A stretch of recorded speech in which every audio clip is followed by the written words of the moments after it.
Today we're going to look at the first state in the series of 50 states that we're going to look into. That state, of course, is the state of Alabama. Alphabetically, it is first. Not first and a whole lot much more, really. But I do know a great deal about Alabama because this is the state in which I was born and raised. Now, looking at the state geographically from north to south, the foothills of the Appalachian Mountains come into the state of Alabama, particularly in the area of northeast Alabama, between an area roughly Huntsville to, I would say, Alexander City. You have the Talladega National Forest really being the end of that, with the Pinhoti Trail running through that, which is now connected to or nearly connected to the Appalachian Trail as it rolls through Georgia. So northeast Alabama, you have a lot of hills, a lot of high mountains when you end up in the extreme northeastern part of the state. Then moving over in northwest Alabama, there are some rolling hills. It's a higher elevation.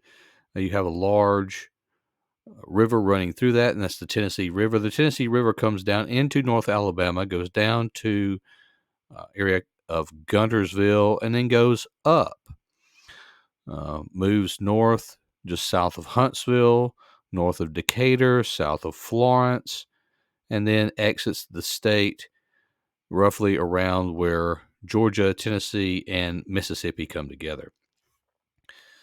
So just looking at that geographically, of course, the further you go south, the more you'll have rolling hills, and there could be some high peaks in the state of Alabama. Actually, our highest peak is an area known as Mount Cheaha, which is in this general vicinity right here. Mount Cheaha has an elevation of 2,400 feet, and it's the highest point in the state of Alabama. It's really in central Alabama. You would think that our highest point would be in extreme northeast Alabama, but it's not. And the second highest point is actually Duggar Mountain, which is right here in the state of Alabama. So geographically, of course, you have these high mountains. Most of the time when people think about Alabama, when they're outside of the state, they think about this area of Alabama called the Black Belt because of the alluvial soil that is here. This is the soil here is dark in color. This is the area in which there was slavery years ago. It's probably the area that's best known in the state of Alabama, it being rural, a lot of poverty in this area.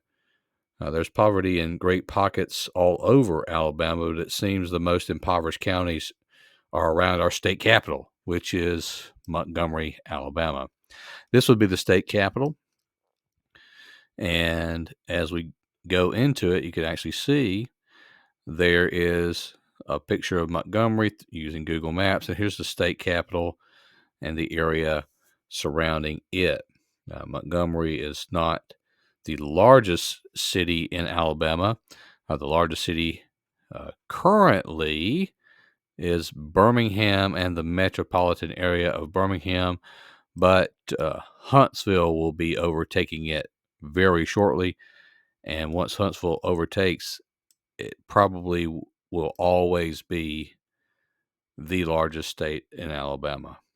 Every other area of the state is not growing at near the pace of Huntsville, so it's most likely that Huntsville will be the largest city in that metropolitan area moving forward until who knows how long.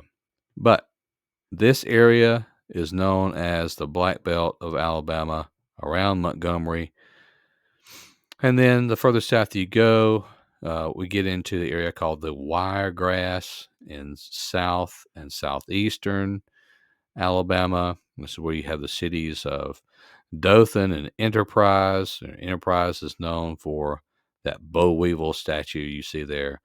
And then Dothan, uh, someone's put um, a little picture of a flower dog in there as the little picture that comes up when you go to click on Dothan.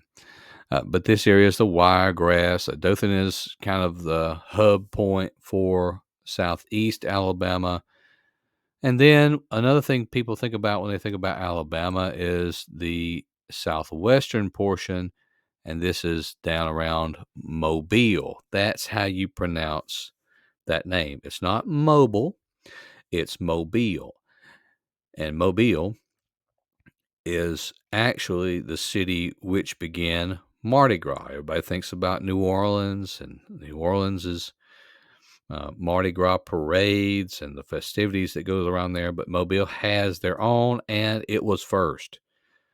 So Mobile is a large southern port. You can see it right there just north of Mobile Bay, and it's blocked by some barrier islands, including Dolphin Island, which is a very small island down there in southwestern Alabama.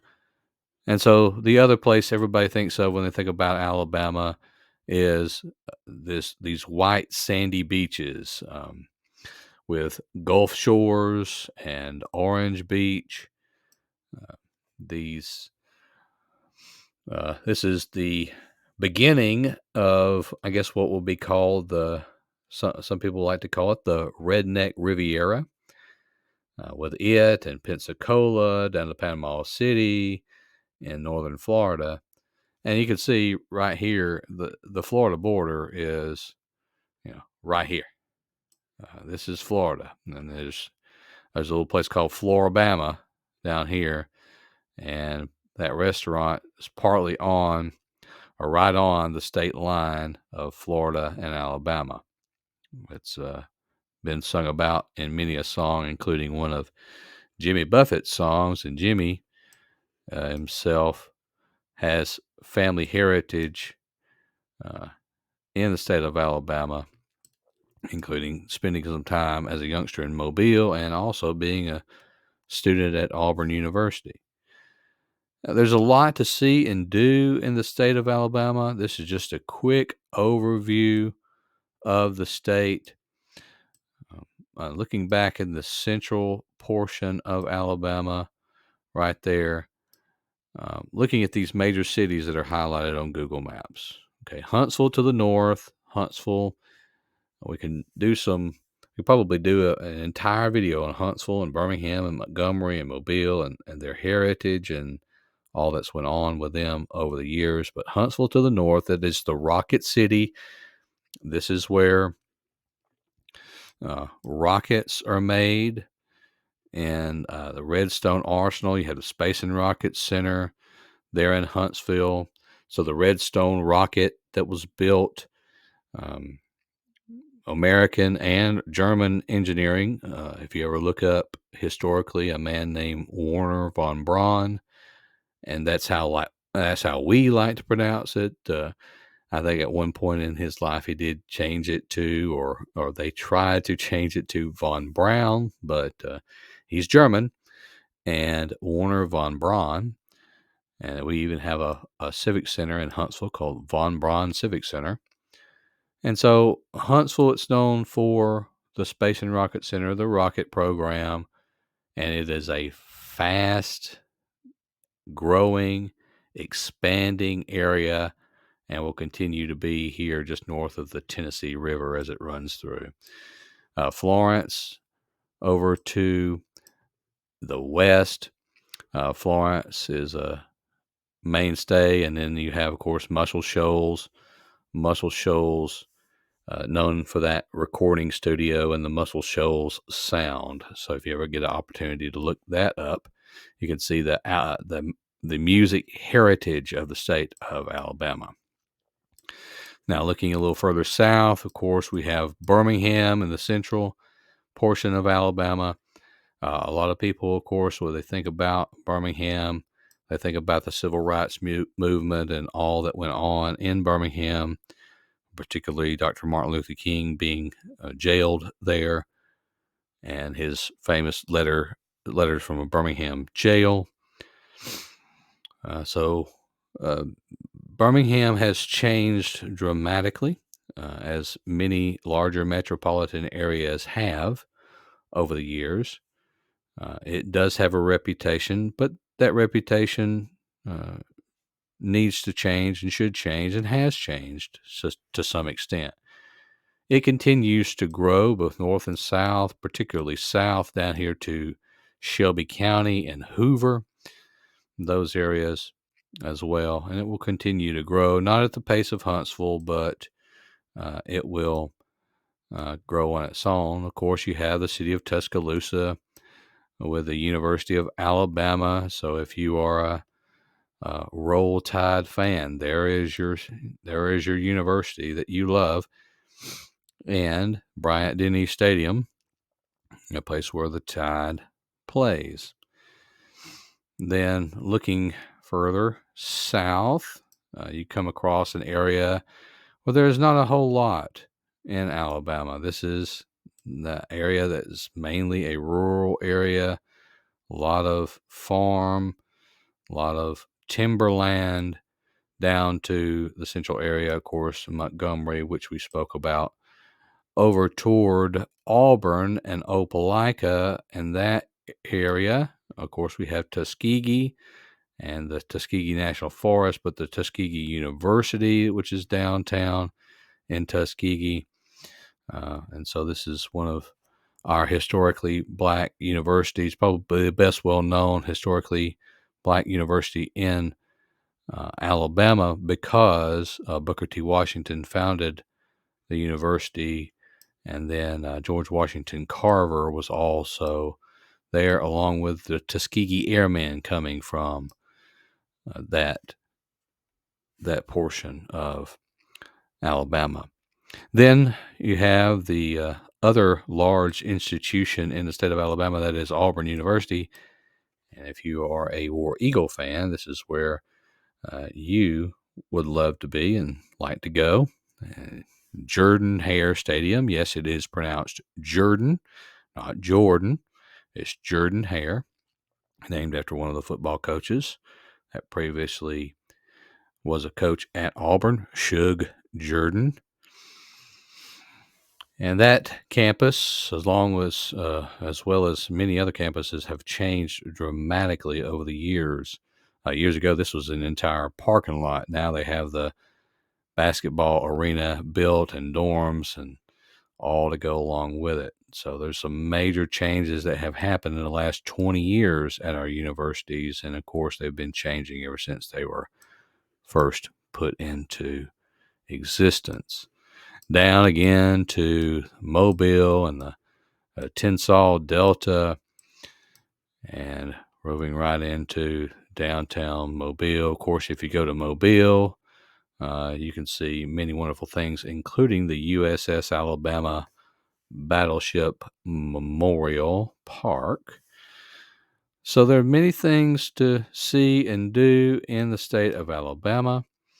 One of my absolute favorite places in all of the state of Alabama is right here along the Mobile Bay, and that is the city of Fairhope, but particularly this area of Point Clear, and what I believe to be, I know, the best hotel in all of the state of Alabama, but possibly all of the southeastern area of the country, and that is the Grand Hotel there in Point Clear, just south of Fairhope, Alabama. Alabama is growing, not at the pace of neighboring states, and we'll talk about neighboring states, not at the pace of Georgia, but Alabama is growing. The nickname of Alabama is the Yellowhammer State, also the heart of Dixie, has been its nickname. Also the Cotton State. It is a state that's usually not not well received, but Alabama has a lot to offer. A lot of natural beauty in the state of Alabama that many people do not know about, and we're very happy to keep it a secret. A lot of areas are experiencing a huge influx, including our neighbors to our east, and Georgia and the Atlanta metro area. But we're just happy to have some growth, but not enough growth that we're overwhelmed. But thank you for watching this video, and I hope you found it informative. If you have any questions or comments, please leave them below.